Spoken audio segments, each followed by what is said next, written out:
వారు మహానుభావులు వివాదములేదిక నాకు వారితో ధోరణి నాది వేరు పెడధోరణి కాదు సమాజమందు ఏ దారుణమైన చూచి తన దారిని పోయడి తీరు నాది కాదు ఏరికి వారు వేరగుదురు ఈ జగమందు స్వభావతి వ్రతన్.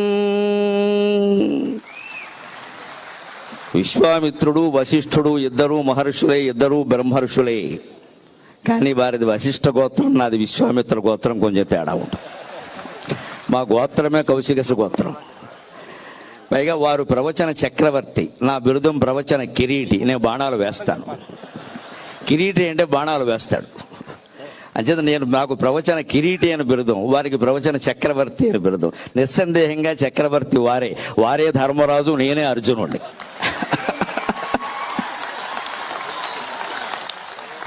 భారతం మొత్తంలో యుద్ధం గెలిచాక చక్రవర్తి ఎవరంటే ధర్మరాజే. అర్జునుడు ఎంత వీరుడైనా ధర్మరాజే అవుతాడు ఖచ్చితంగా. ఆ ధర్మరాజును ఆ రకంగా గౌరవించడమే అర్జునుడికి ఆనందం. ఆ గౌరవం ధర్మరాజుకి జరగడమే అర్జునుడికి ఆనందం.